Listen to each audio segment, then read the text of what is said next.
a Bíblia comigo e se colocasse de pé novamente. Esticar a perna aí, né? Abre no primeiro livro de Reis, capítulo 12. Primeiro livro de Reis.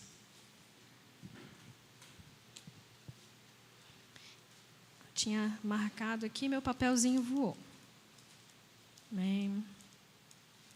Isso. Capítulo 12, livro de Reis.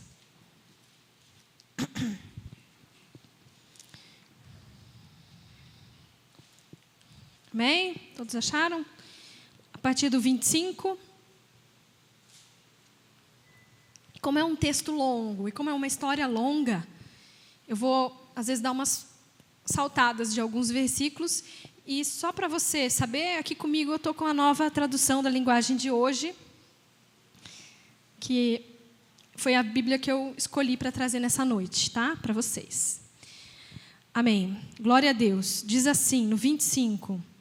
O rei Jeroboão de Israel cercou de muralhas a cidade de Siquém, na região montanhosa de Efraim, e morou um pouco de tempo ali. Depois saiu e cercou de muralhas a cidade de Penuel. Então pensou, do jeito que as coisas estão, se o meu povo for a Jerusalém oferecer no templo sacrifícios ao Senhor Deus, os corações deles vão cair para o lado de Roboão, rei de Judá, e eles me matarão.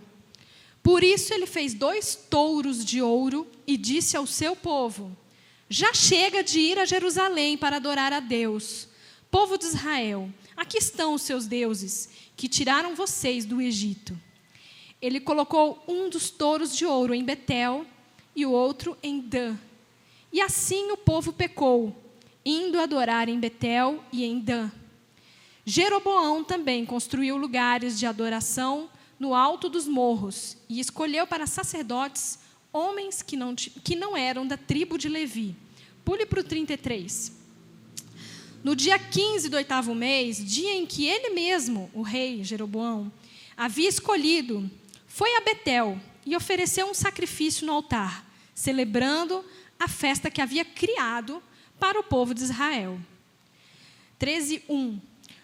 Por ordem do Senhor Deus, um profeta de Judá foi a Betel e chegou ali quando Jeroboão estava diante do altar para oferecer o sacrifício. Seguindo a ordem do Senhor, o profeta falou assim contra o altar. Ó altar, altar, o que o Senhor Deus diz é isso. Vai nascer um descendente de Davi que se chamará Josias. Em cima de você, ó altar, ele matará os sacerdotes que servem nos altares pagãos e que oferecem sacrifícios em cima de você. E ele também queimará ossos de gente sobre você. E o profeta continuou, este altar cairá em pedaços, e as cinzas que estiverem nele se espalharão, e será a prova de que o Senhor falou por meio de mim. Amém? Até aí. Pai, em nome de Jesus Cristo, nós agradecemos pela tua palavra. Deus, é ela que tem toda a unção, todo o poder, toda a graça expressa e manifesta do teu Filho Jesus. Obrigado, Senhor, porque isso não são só palavras impressas num papel. Isso é o teu poder, Senhor. Isso aqui, Senhor, é aquilo que vai transformar as nossas vidas. Isso é o teu rio de amor, a tua carta de amor. Que isso flua para dentro de nós nessa noite. Em nome de Jesus Cristo, que os nossos corações recebam. Amém. Amém? Pode sentar no seu lugar.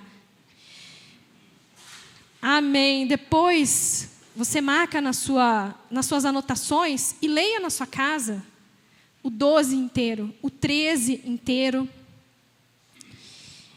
Queridos, quando eu li essa passagem, a primeira coisa que me chamou a atenção foi que esse homem de Deus, esse profeta, que a palavra não fala o nome, não diz quem é, esse que chegou para profetizar. Ele não profetizou contra os deuses falsos. Ele não profetizou contra a vida do rei Jeroboão. Ele profetizou contra o altar. Amém? E se eu fosse dar um título para essa palavra, seria altar, altar. Essa palavra que o profeta trouxe. Altar, altar. Põe a mão no seu coração e fala assim, altar, altar. Amém? Só para você entender um contexto aqui. O Salomão, filho de Davi, que reinou depois de Davi, ele terminou muito mal a trajetória dele como rei de Israel, desagradou o Senhor, e o Senhor rasgou o reino dele em pedaços. E chegou um profeta e falou assim, assim como eu vou rasgar isso aqui, seu reino vai ser rasgado em vários pedaços. Só que para manter a minha promessa para o Davi, você ainda vai ter um pedacinho do reino. E o filho do Salomão, o Roboão, ficou com 2 tribos. Entre elas Judá. Profético isso, né? Ele ficou com Judá.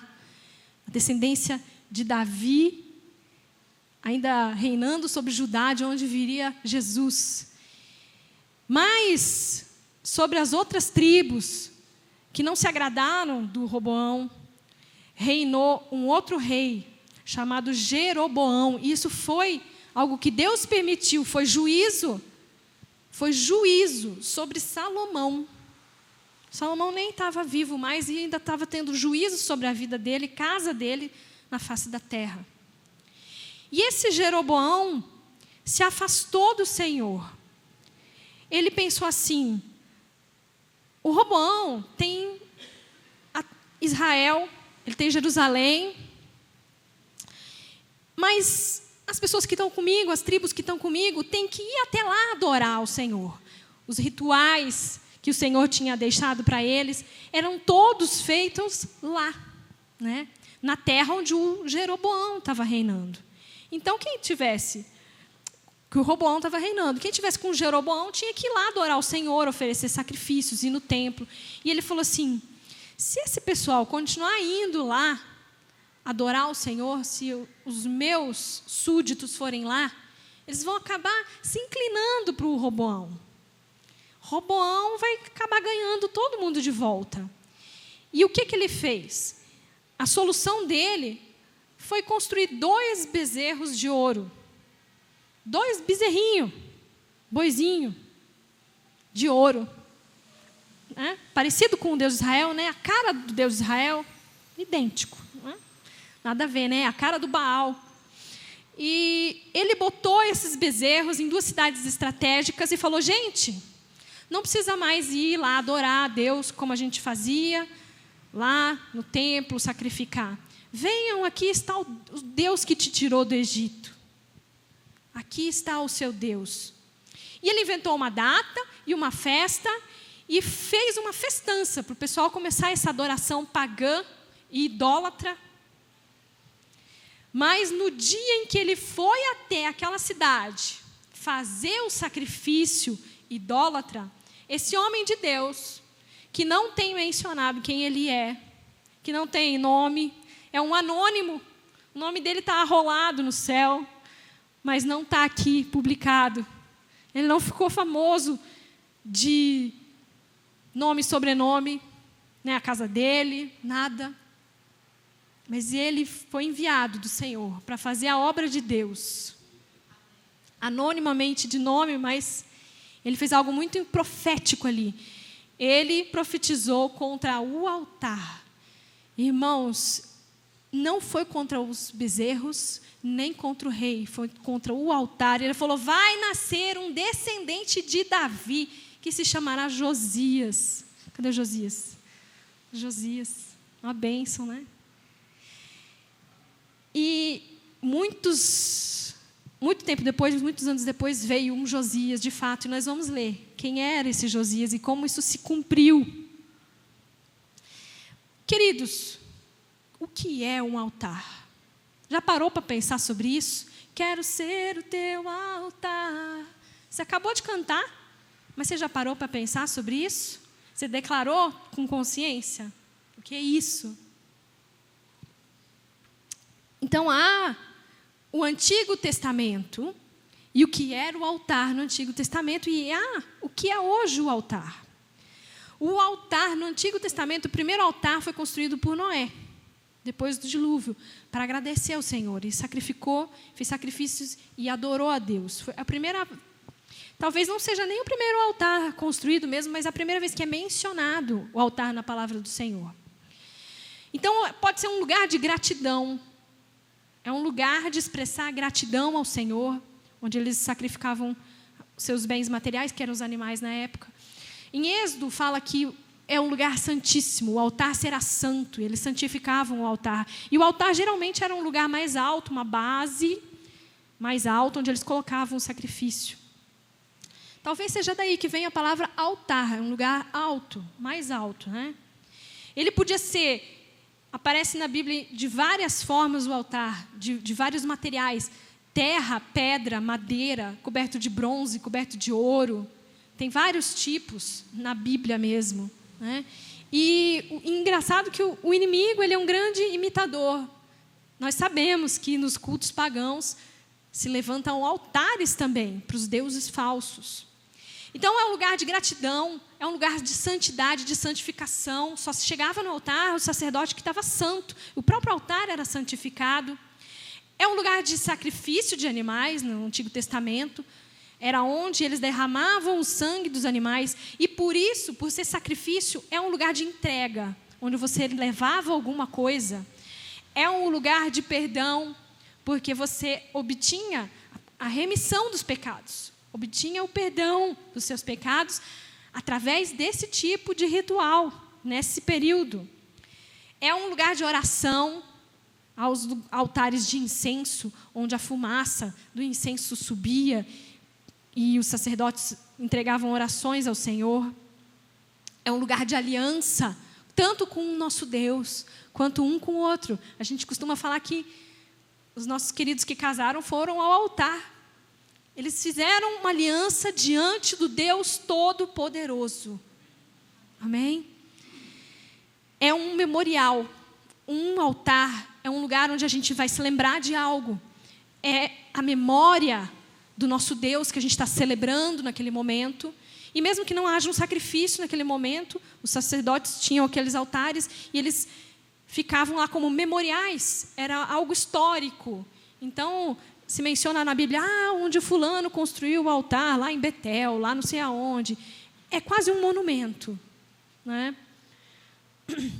E uma coisa também curiosa é que o altar, nessa época, lá em 1 Reis 2, 20 e poucos, quem depois tiver curiosidade, o altar, os altares do povo de Israel, alguns tinham chifres nas pontas, conforme a receita que Deus tinha dado, né? Chifrinhos assim na ponta. E quem era um fugitivo, um criminoso, alguém que estava fugindo por alguma coisa que ele tinha aprontado, se ele conseguisse chegar no templo, fugiu para o templo e agarrou na ponta do altar, ele não podia ser preso e nem morto, né? Eu falei até para o Mário, é quase um piques, né? As crianças, piques, não pode me pegar, né? Há um relato bíblico de um fugitivo que foi lá e pegou na ponta do altar e o pessoal ficou, sai daí, não vamos te matar aí no altar, né? Era um costume da época. Então, o que isso nos traz? O altar é um lugar de refúgio. Eu posso me refugiar, mesmo que eu tenha culpas, eu seja uma pessoa pecadora, nós somos, né? No altar eu encontro perdão, sacrifício e refúgio e proteção do nosso Deus. Amém? E nessa época, sim, era um lugar de sacrifício de animais, né? Então, o altar era um lugar que era base para adoração. Toda vez que eles sacrificavam os animais, tinha também essa conotação de adorar ao Senhor, a adoração ao nosso Deus. E hoje, o que é o altar hoje? Vocês não vão mais precisar, nem eu, graças a Deus, sacrificar animais. Acabou. Porque Jesus é o último sacrifício, o Cordeiro perfeito, sem mancha e sem mácula, que derramou todo o seu sangue. Ele foi o último sacrifício e o sacrifício perfeito, que terminou toda essa era de perdão dos pecados através dos sacrifícios, e esse ritual teve fim em Jesus. Quando eu creio que Jesus levou sobre si o meu pecado, eu eu obtenho nele redenção, perdão, eu consigo um lugar de refúgio, eu alcanço santificação pelo sangue de Jesus. Amém? Ele se fez maldição em nosso lugar. Então, hoje, o altar não é mais uma base onde nós sacrificamos animais. Amém? Aquela era o ritual da adoração. Mas o altar sempre vai ser qualquer meio, qualquer forma e qualquer lugar que é base e que sustenta a nossa adoração. E hoje a adoração, então o altar não é isso aqui. Isso aqui não é o altar, isso é uma plataforma onde a gente fica mais alto para vocês enxergarem a gente melhor. Amém? Porque não necessariamente isso aqui vai ter essa função. Precisa estar aqui, dentro do meu coração, a adoração. Amém? Eu sou um altar, a minha vida é um altar para o Senhor. Hoje, qualquer meio e lugar que sirva de base para adorar o meu Deus é um altar. Então, 1 Pedro, é a base bíblica para isso. 1 Pedro 2,5, se você quiser, anote. Eu não vou nem ler, eu vou só citar para você. Porque hoje tem bastante texto, amém? Amém? Bastante Bíblia. 1 Pedro 2,5 fala que nós temos que oferecer a Deus sacrifícios espirituais. Opa, não são sacrifícios de animais. Acabou, Jesus terminou com isso. Agora é sacrifício espiritual. Então a minha adoração, ela é lá no meu espírito. Junto com o Espírito Santo, eu levanto a Deus a adoração. Isso é uma postura. Isso é uma forma de vida, que minha vida cante a Ti. Porque se eu cantar sem viver, sem valor será. Ele é o Deus que vê o coração. Ele é o Deus que não vê a parte externa. Em Romanos 12:1, fala que nós somos sacrifício vivo. Nossa vida, a nossa vida é um sacrifício para o Senhor. Quando dela emana essa adoração, quando os nossos atos de obediência nos fazem adoradores no dia a dia. Adorador não é aquele que levanta suas mãos e canta somente. Acaba fluindo isso de quando nós amamos o Senhor e temos o Espírito Santo. Aí em Apocalipse fala que os atos de justiça dos santos, eles foram vistos, o sacrifício deles foi visto. E eles morreram, né, os mártires do final dos tempos. Aquilo foi uma vida de adoração que levou eles a literalmente entregar a vida. Como muitos dos nossos apóstolos, né, que nós temos. O próprio Jesus falou que o jeito certo de adorar, como é que é? Em espírito e em verdade. Então é espiritual. Não é só uma mão que se ergue. É muito legal erguer a mão. Eu gosto. Eu sou uma pessoa expressiva. Mas é muito mais do que um lábio que canta. Você pode ser super desafinado e a sua adoração ser maravilhosa no céu. E você pode ser aquele cantor de ópera com super técnica e a sua adoração não sobe do teto, porque não é de coração.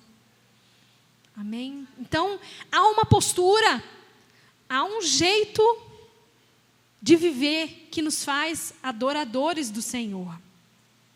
E em espírito e em verdade, quem é a verdade? Jesus é a verdade. Somente através de Jesus a gente consegue a verdadeira adoração. Todos os caminhos levam a Deus. Não é verdade. Ele é o caminho, Jesus é o caminho, a verdade e a vida. Amém? Somente através de Jesus Cristo nós podemos adorar de fato o Senhor. Portanto, isso é uma vida entregue ao Senhor, rendida. Ela é um altar de adoração para o nosso Deus. Mas é possível que hoje o Senhor esteja dizendo, profetizando na sua vida, altar, altar. Ai, ai, ai. Tem algum altar aí no seu coração que não é para o Senhor? É possível, você crê? Como naquela época eles levantavam para os bezerros, você acha que hoje a gente pode levantar nosso coração altares para deuses falsos? Sim. isso não é somente o altar mesmo, que a gente pensa na idolatria, a imagem, né? Um dia eu estava lavando o quintal na casa que eu morava no centro, há uns 2 anos atrás, e eu lavando o quintal, olhei para cima e vi aquele suportezinho de ídolo católico que tem nos cantinhos de algumas casas. Na hora me veio assim, o ídolo não está ali, mas o altar ainda está. Me deu uma sensação tão ruim com aquele negócio. E eu me lembrei, eu tenho um testemunho na minha família, um parente meu, pessoa muito amada, se converteu ao Senhor e ele era um idólatra. Ele tinha uma imagem na casa dele, tinha muitas, né? Mas tinha uma especial. Sabe aquela de estimação? No quintal, o pai dele, pedreiro, construiu com ele, se eu não me engano, uma gruta no quintal. E ali havia um ídolo, eu nem sei que ídolo que era esse. Havia uma imagem de escultura naquele lugar. E quando essa pessoa querida se converteu, quando esse parente se converteu, ele tirou o ídolo e levou e quebrou. Mas passou um tempinho, ele se incomodou com aquela grutinha, aquele local de veneração, porque é uma memória, é um memorial para um Deus falso. Era aquilo que abrigava a adoração falsa que ele costumava fazer, lembrava ele, o velho homem. E um dia ele rompeu aquilo na vida dele, de que, não, foi um parente meu que construiu para mim. Ele rompeu isso e o Espírito Santo levou ele a ir lá com uma marreta quebrar. E ele foi. E ele pegou aquela marreta e enquanto ele quebrava, a esposa intercedia e ele repreendia aquilo. Você sabe o que aconteceu depois? Ele ficou cheio de feridas na boca dele. No dia seguinte estourou um monte de herpes. E eles falaram, puxa vida, a gente foi lá, orou, repreendeu e veio retaliação na vida da gente. Irmão, não sei se foi retaliação, mas a gente ficou impressionado. De um dia para o outro, ele acordou no dia seguinte, puxa, olha só, estou todo, né? Mas ele derrubou. Ele derrubou aquilo na vida dele. Então, o altar é aquilo que, muito mais do que essa lembrança física dos nossos ídolos pagãos de tocar, de pedra e tijolo e gesso, mas ele é até muito mais do que isso, porque um ídolo não necessariamente somente é uma imagem de escultura. Imagem de escultura é a primeira coisa que a gente se livra quando converte. Mas e se você idolatra uma pessoa? E se você idolatra um modo de vida, um emprego, alguma coisa assim, não sei. Aquilo que impede sua vida de ser uma oferta para Deus, impede os seus sacrifícios espirituais, impede você de adorar a Deus em espírito e em verdade, ou impede você de adorar a Deus, ou te faz de adorar a Deus de forma errada. Jeroboão ali estava insinuando que aqueles bezerros eram o Deus de Israel que tirou eles do Egito. Ele não chamou eles de meu Baal, ele chamou de o Deus que te tirou do Egito. Aquilo que é base e sustenta a adoração de outros deuses na sua vida é um altar que você precisa se livrar desse altar. Você precisa se livrar do ídolo, mas você precisa se livrar dos altares. Você quer um exemplo para ficar claro para você? A Bíblia menciona Mamon como um deus falso. Quem é Mamon? Todos sabem.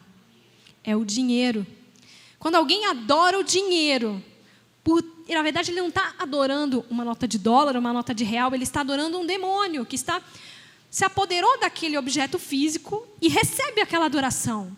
E adorar o dinheiro não é só me ajoelhar diante daquele dinheiro e dizer, ó, dinheirinho, você me dá sorte, $1 na carteira. Adorar o dinheiro é quando eu amo tanto dinheiro, mas eu amo tanto que aquilo eu não consigo entregar. Aquilo eu não consigo render aos pés do Senhor. Aquilo é mais importante que Deus, é mais importante que o propósito de Deus na minha vida. Aquilo me desvia dos caminhos do Senhor. Aí o dinheiro se tornou um Deus falso. Então o dinheiro pode ser um ídolo. Não necessariamente é, mas pode ser um ídolo.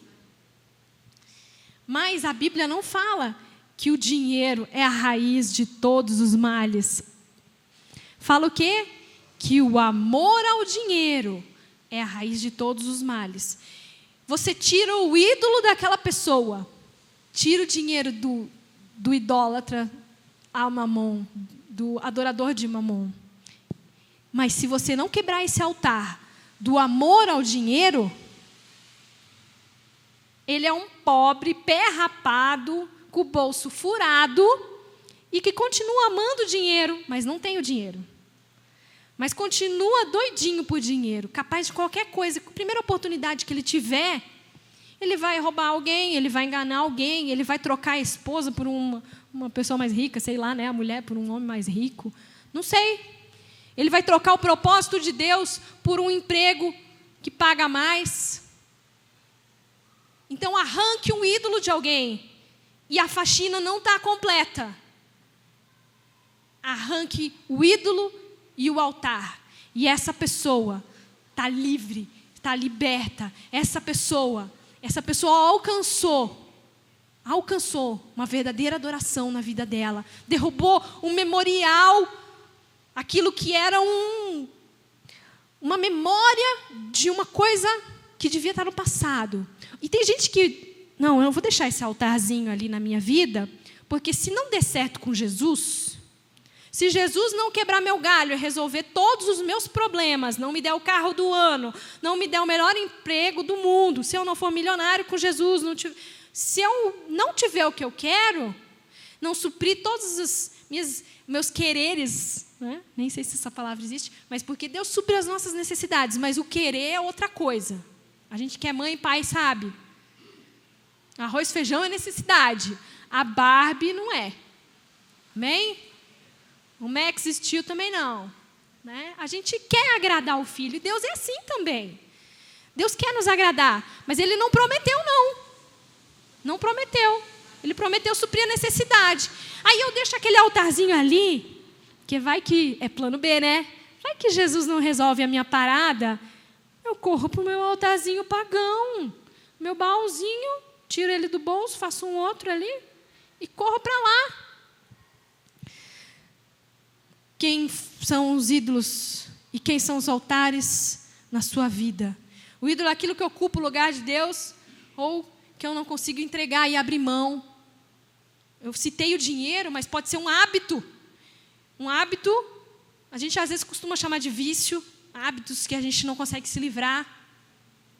Pode ser relacionamentos, pessoas que eu idolatro, um emprego que eu idolatro, uma situação, um status, uma independência financeira.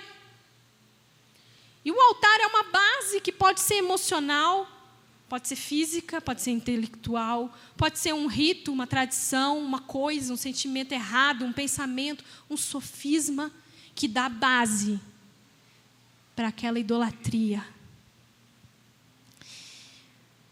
Amém. Quem é a solução nesse caso? Como que Deus procedeu para livrar o seu povo? Deus enviou um profeta lá. Enviou um de Deus. E ele profetizou: altar, altar. Você vai rachar no meio, vai cair sua cinza no chão, vai vir um descendente de Davi chamado Josias, que vai queimar até osso em cima de você. Isso era uma forma de profanar o altar, de tornar ele sujo, imundo, porque eles eram lugares considerados santos. Sabe quem é o Josias, o descendente de Davi? Nessa época aqui, e nós vamos ler mais para frente, Josias quer dizer Javé cura. Sabe qual é a solução para esse altarzinho na sua vida? É um Josias, é um Jesus que traz cura. É cura, você precisa de cura nessa emoção. Você precisa de cura aí nessa base de sustentação, de toda essa mentira do seu coração. É a ansiedade que te faz roer a unha, fumar loucamente, encher a cara? É o sentimento de rejeição? Você precisa tirar essa ansiedade, que ela é um altar pagão na sua vida. E você pode tirar a ponta do iceberg, o sintoma do seu problema, mas se você não mexer na base, vai estar sempre lá, a causa. E você fica, às vezes, lutando contra o bar, a bebida, os amigos. E, na verdade, é lá dentro. A causa é uma emoção, uma rejeição, uma ansiedade, uma vontade de mostrar para os amigos que eu sou o cara. Não sei qual é o altar na sua vida. Abra comigo em 2 Reis 23. Siga mais para frente. Segundo livro de Reis 23. No primeiro versículo. Josias apareceu alguns reis depois aí. E ele criança. Ele era criança. Jovem. Ele mandou fazer uma reforma no palácio. E ele achou a Bíblia, ele achou a palavra de Deus, aquilo que eles tinham na época, a lei do Senhor. E ele não entendeu, aí ele mandou chamar a profetisa Ulda e falou: eu preciso que você me ajude a interpretar. E aquela mulher ensinou ele. E o Josias agiu da seguinte forma, 23, verso 1. O rei Josias ordenou que todos os líderes de Judá e Jerusalém se reunissem com ele. E eles foram todos juntos até o templo, acompanhados pelos sacerdotes, pelos profetas e por todo o resto do povo, tanto o mais importante como o mais humilde. Então, o rei leu diante deles todo o livro da aliança que havia sido achado no templo. Ele ficou perto da coluna real em pé, e fez com Deus, o Senhor, uma aliança, pela qual eles lhe obedeceriam e guardariam as suas leis e mandamentos com todo o coração e toda a alma, e também cumpririam tudo o que a aliança mandava fazer, como estava escrito no livro, e todo o povo prometeu cumprir a aliança. Queridos, a sequência aí, do 4 até o 14, é uma descrição da faxina que o Josias fez no reinado. Ele começa a mandar tirar os sacerdotes pagãos, os postes ídolos e todo tipo de altar pagão. Vai direto para o 15. Josias também derrubou o lugar de adoração que ficava em Betel e que havia sido construído pelo rei Jeroboão, filho de Nebate. Aquele que a gente tinha acabado de ler. Esse altar estava lá ainda, né? Olha lá, derrubou o lugar de adoração que ficava em Betel e que havia sido construído pelo rei Jeroboão, filho de Nebate, que tinha feito o povo de Israel pecar. Josias derrubou o altar, quebrou suas pedras em pedaços e as esmigalhou até virarem pó. Ele também queimou o poste da deusa Azerá. Então Josias olhou ao redor e viu algumas sepulturas ali no morro, e mandou que tirassem delas os ossos e os queimou sobre o altar. Dessa maneira, ele profanou o altar, fazendo aquilo que o profeta tinha dito que ia acontecer. E isso há muito tempo, quando o rei Jeroboão estava perto do altar durante uma festa. Josias cumpriu a profecia daquele profeta anônimo. E esses 14 versículos falam de vários deuses e altares e postes ídolos que ele mandou derrubar e arrancar. E a cereja do bolo foi o próprio altar daquele rei. E ele cumpriu tudo que a palavra daquele profeta tinha falado. Pula comigo para o 24. O Josias restaura a Páscoa. O Josias faz um monte de coisas, manda matar os sacerdotes pagãos. E no 24 diz assim: a fim de cumprir as leis escritas no livro de Ilquias, o grande sacerdote, havia achado no templo, o rei Josias retirou de Jerusalém e do resto de Judá todos os médiuns e adivinhos, e todos os deuses do lar, os ídolos e todos os outros objetos de adoração pagã. Não houve antes nenhum rei como ele, que servisse a Deus, o Senhor, com todo o seu coração, mente e força, e obedecendo a toda a lei de Moisés. E depois nunca houve outro rei igual a ele.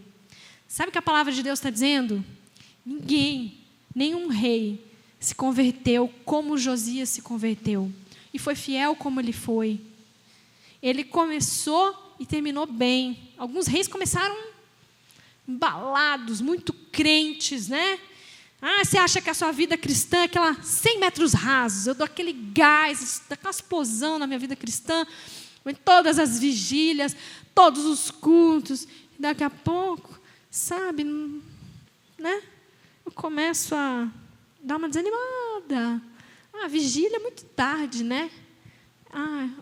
Não está adiantando. Afinal, essa enfermidade não sai mesmo, né? E você vai desanimando e termina uma vida xoxa, fria. Josias não. A palavra de Deus diz que não houve outro como Josias. E o Josias, tudo que ele fez, cumpriu essa palavra profética. Mas existe um Josias para a gente hoje que é Jesus. Josias quer dizer Javé, cura. Jesus é a nossa cura. Amém? E esse nosso Jesus, ele já veio. Ele já veio. E ele já morreu por mim e por você. E ele tem poder para derramar cura sobre o seu coração, sobre a sua vida e te fazer um altar do Deus vivo e não de deuses falsos. Mas sabe o que a gente precisa? A gente precisa parar de ser os crentes de língua, de lábios, de aparência. Pareço muito crente, pareço muito evangélico, e isso não quer dizer nada se não estiver lá dentro. E sabe o que significa eu deixar Deus entrar no meu coração e fazer a faxina e quebrar ídolos e altares? Significa que eu tenho que ter um verdadeiro encontro com o Senhor. Não é intelectual. Nossa, é verdade. A Bíblia faz sentido, é lógica do começo ao fim, né? Não há furos na palavra de Deus, isso é impressionante. Tudo se encaixa, tudo é perfeito, tudo se cumpre, mas não é só aqui no meu raciocínio que isso tem que entrar, porque o lugar da fé não é aqui, o lugar da fé é aqui. O lugar de crer é quem crê com o coração. Sabe, isso é emoção.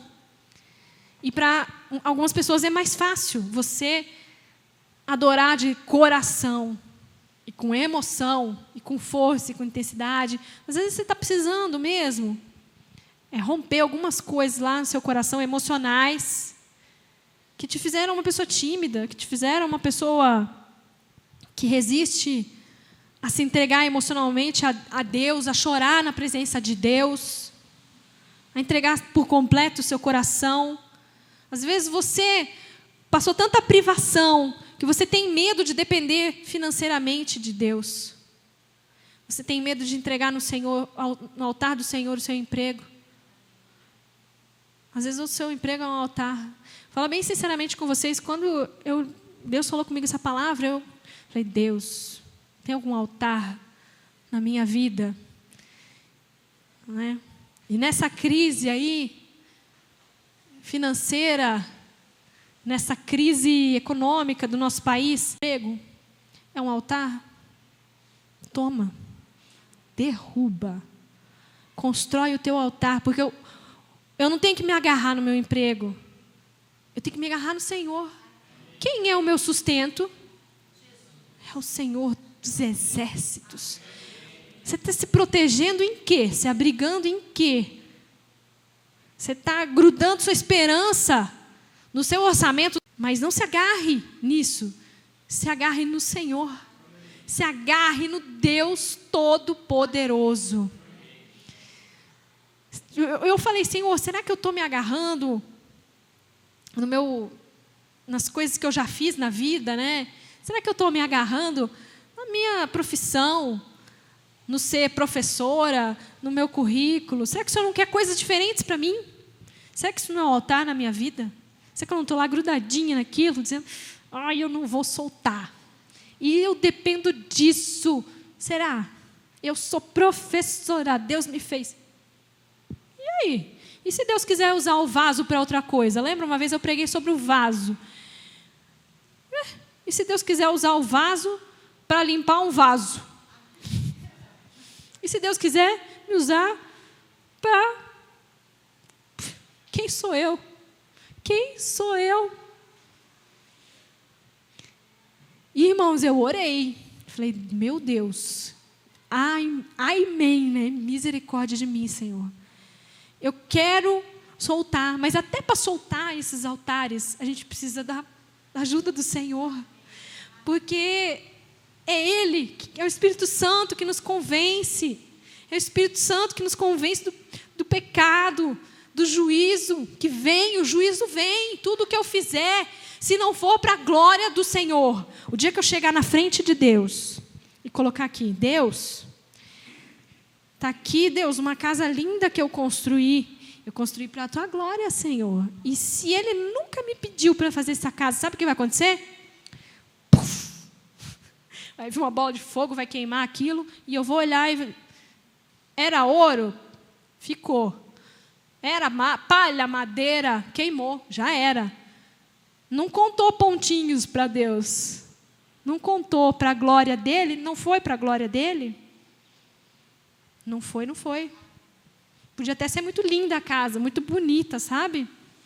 Por isso, ultimamente, eu ando falando, Deus, até toma minha casa, Senhor. É tua, é do Senhor. Só porque Deus deu, Ele não pode tirar? O que falou o Jó? Deus deu, o Senhor tirou. Louvado seja o nome do Senhor. Eu sei lá os planos de Deus? Quem sou eu para ficar especulando? Não, grudada, né?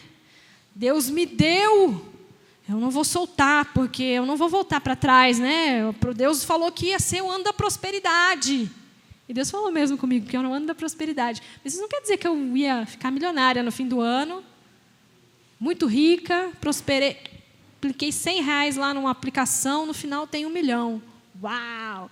Isso quer dizer que eu vou prosperar na minha vida espiritual, na minha alma, na minha emoção. Esses altares vão cair, todo o laço do inimigo vai cair contra a minha vida. É ano de entrega total. Sabe a Dilma? Nós temos que orar por ela. E a gente não depende dela. Às vezes a gente fica assim, a culpa é da Dilma. O problema é a Dilma. O problema é o PT. O problema é que eu e você não dependemos da Dilma. Nem do PT, nem de qualquer outro governo que talvez, sei lá se ia ser melhor, né? Não sei. Quem é a nossa segurança, a nossa rocha? Amém? Será que eu e você estamos fazendo escolhas baseados nos altares pagãos do nosso coração? Ou a gente tem se disposto a deixar aquele altar rachar? E Javé cura, Josias, Javé cura, queimar tudo, quebrar todo poste ídolo, e Deus e altar pagão sejam eliminados e varridos e a faxina seja completa. Amém? Faxina completa na minha e na sua vida, em nome de Jesus. Quando eu estava meditando nessa palavra, eu me lembrei de Isaías. Em Isaías 6, ele fala, ele tem um encontro com o Senhor. Isaías tem um verdadeiro encontro com o Senhor. Abre Isaías para você ler comigo. Isaías já era um profeta, já tinha reconhecimento como um homem de Deus. Não era qualquer um. Isaías 6:1. Ele não era um incrédulo, ele era crente e líder e profeta. E ele, 6:1 fala assim: no ano em que o rei Uzias morreu, eu vi o Senhor sentado num trono alto e elevado.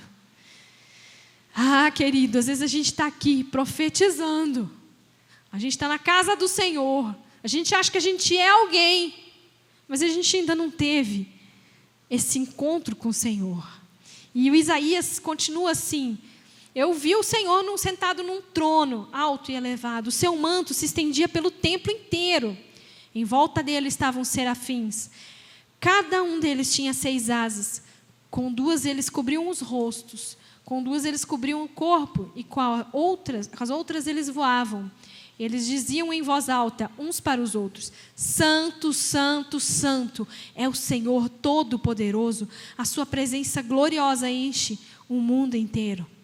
O barulho das vozes dos serafins fez tremer os alicerces do templo, que foi ficando cheio de fumaça. Então eu disse: ai de mim, estou perdido, pois os meus lábios são impuros e eu moro no meio de um povo que também tem lábios impuros. E com meus próprios olhos vi o Rei, o Senhor Todo-Poderoso.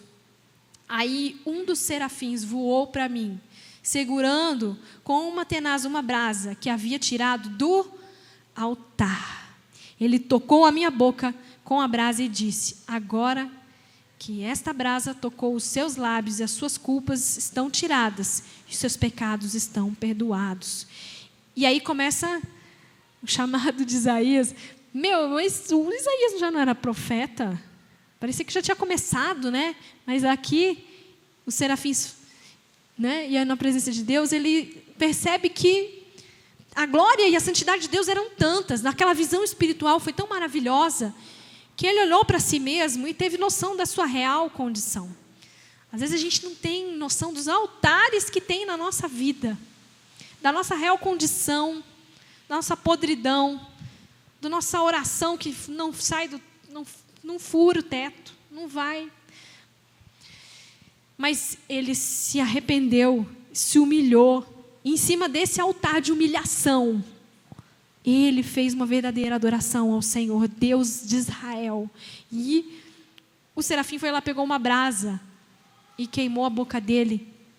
O altar verdadeiro, ele é construído em cima de arrependimento e traz perdão, de humilhação e traz cura. Cura. Só um encontro com Deus Todo-Poderoso, sobrenatural, só um encontro verdadeiro com Jesus pode produzir isso na vida da gente.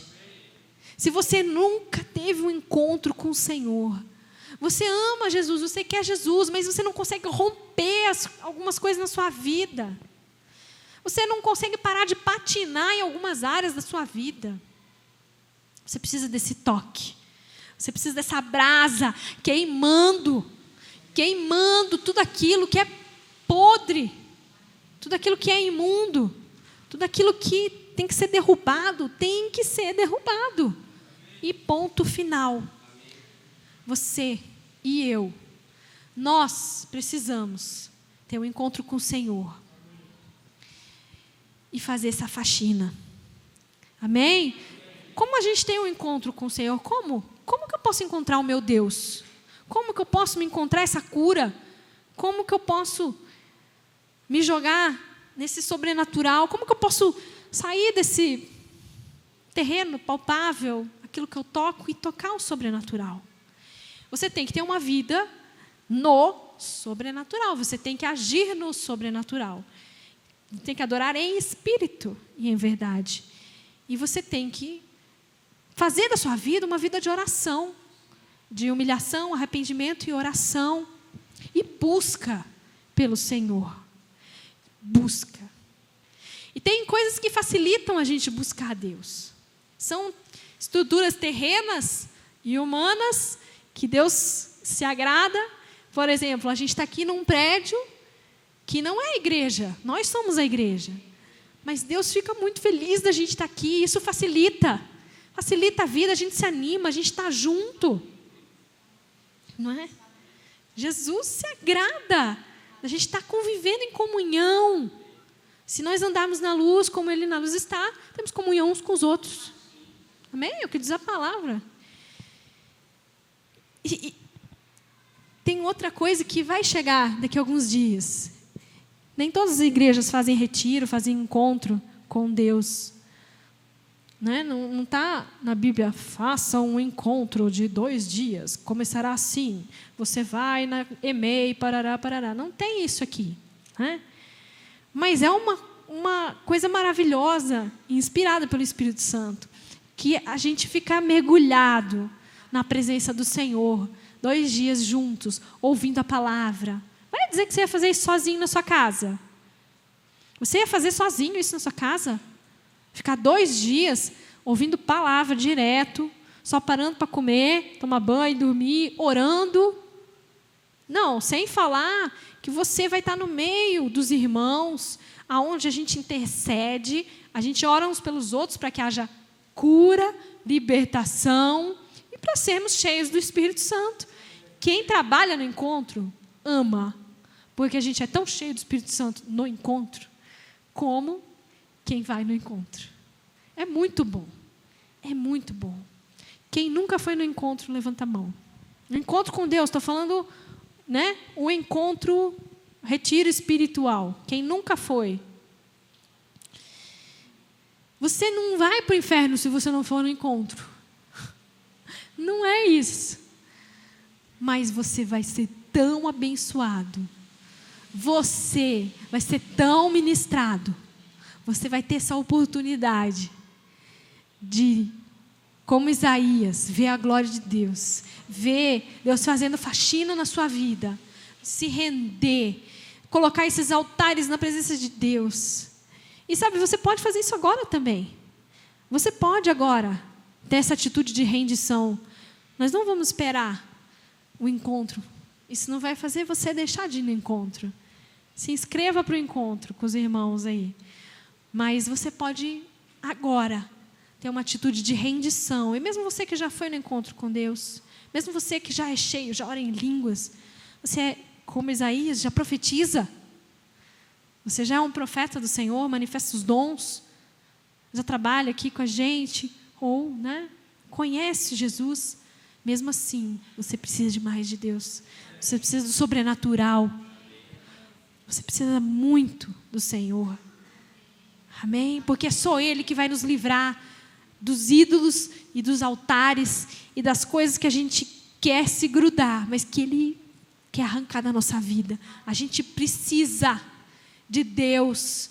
E isso é uma atitude, isso não é passivo, só ficar esperando, é uma atitude de dizer, eu quero o Senhor, eu quero o fogo de Deus no altar da minha vida, eu quero ser uma pessoa consagrada, uma pessoa que a minha vida é uma vida que canta. Não preciso nem abrir a minha boca e entoar uma melodia, mas a minha forma de viver é uma música, uma adoração, uma canção para o meu Deus.